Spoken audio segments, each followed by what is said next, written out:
Ես շատ դժգոհ եմ, որտեղ ոչ մի բան չեն արել։ Քաղաքապետարանը զգուշացեց, ասեց, որ իրանք պատրաստ են, որ կմաքրեն, իրանք ոչինչ չարեցին 1-ին, 2-ին, 3-ին, 4-ին, 5-ին, 6-ին, 7 ամսի, իրանք բերեցին ավազը, լցրել են այնտեղ այգում, ոչինչ չեն անում, ես բերում եմ ստեղ, ծանր առավոտյան, տեսեք, հեսա ավազը, միայն սա կա հլացնի։ Երևանի Նոր վարչական շրջանի Նանսենի փողոցի բնակիչը, որ չի ցանկանում ներկայանալ, հաշվել է։ Ուղիղ 1 շաբաթ ամեն օր սպասել են, որ պատասխանատուները կմաքրեն մայթերը, ավազ կլցնեն։ Ձյունամաքրումը սարսափելի է, ոչ թե լավ չի, ընդհանրապես չկա, ոնց կարելի է։ Մի դուք գնացեք այնտեղ շենքերի մոտ, այս շենքի մոտով ես պետքա դուրս գամ իմ շենքը, նայեք այստեղից։ Դա անհնար է, մինչև գարունը չբացվի ստեղ սառույցը։ 82-ամյա Սեդա Սահակյանը ամուսնու հետ պոլիկլինիկա է եկել։ 1 շաբաթ առաջ ընկել ու վնասել է կողոսկրը։ Դուրսոնը տրոտուարը գնալիս ընկել։ Ամսի քանիսն էր դա։ Քանիսն է վազմի։ Ամսի 1-ի։ Չեմ կրացել, прямо սնվում է всё, մի լոդ այլի, հա։ Հիմա դրա պատճառով եք եկել։ Հա։ Անալիզներ է տվել,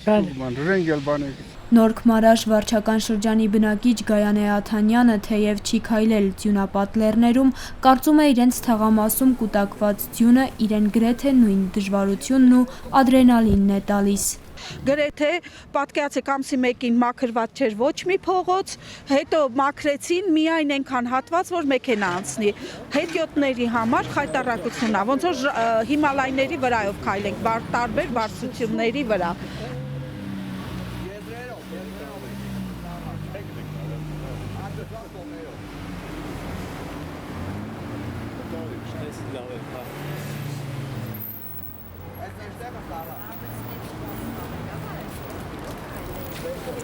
Գայանեն 1 շաբաթում արդեն 2 անգամ ընկել է։ Ավտոմեքենան անցնում էր, փողոցի հետիոտնի հատված փորձեցի անցնել, որ մեքենայի տակ չընկնեմ, ուղղակի ձների վրա շրխկացի, որովհետև մաքրած վիճակ չէր։ Կոմիտասի Պողոտայի հարակից շենքի բնակիչ Նարինե Չախոյանը կեսկատակ, կես լուրջ նկատում է։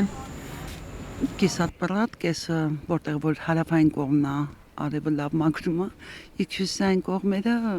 նորից նույն սառցակալած կարգավիճակն է։ Ավազ չեն լցնում, են կարմիր ավազը բավական օգուտ էր, հիմա ինչ-որ սև գույնի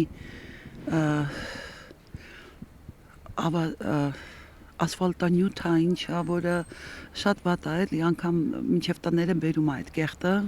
մնում է արկոշիկների արանքը։ Ռադիոլուրի հարցախույզի բոլոր մասնակիցները միակարծիք են։ Քաղաքապետարանը մաքրում է միայն կենտրոնական փողոցները։ Բակերը, շենքերի մուտքերի շրջակայքը մնում են վտանգավոր, հատկապես տարեցների, շարժվելու խնդիրներ ունեցողների ու անգամ երիտասարդների համար։ Կոմիտասի Պողոտայի շենքերից մեկի բնակիչ Սալվարդը այս տարի առաջին անգամ է տնից դուրս եկել։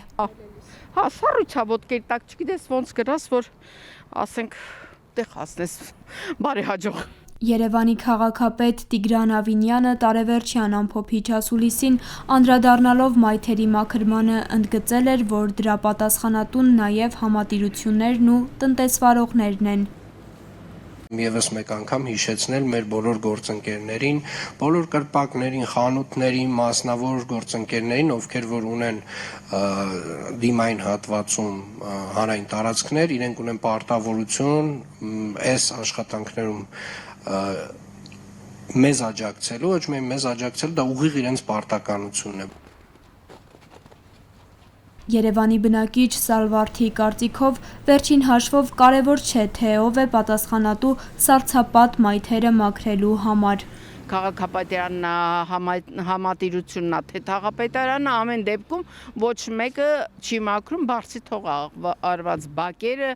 այդ մուտքի առաջ, այդպես։ Առողջապահության նախարարությունից ռադիոլուրին փոխանցեցին, որ առանձին վիճակագրություն չունեն մայթերի սառածության պատճառով ստացված մարմնական վնասվածքների մասին։ Ներքին գործերի նախարարությանն էլ առնվազն 5 օր է պետք այդ վիճակագրությունը հավաքելու համար։ Այս օրերին, սակայն, մերկասառույցի պատճառով առաջացած մարմնական ամենատարբեր վնասվածքների մասին ամենահավաստի աղբյուրները սոցիալական ցանցերն են։ Օգտատերերը կադրեր են հրապարակում իրենց բակերից, նշում, որ իրենց այս կամ այն հարազատը հարևանը ընկել ու վնասել է մարմնի որևէ հատվածը։ Անգամ բժշկի եզրակացությունն են կցում, որտեղ երևում են վնասվածք ստանալու վայրն ու պատճառը։ Անահիտ Սվարյան, Սամվել Գալստյան, Ռադիոլուր։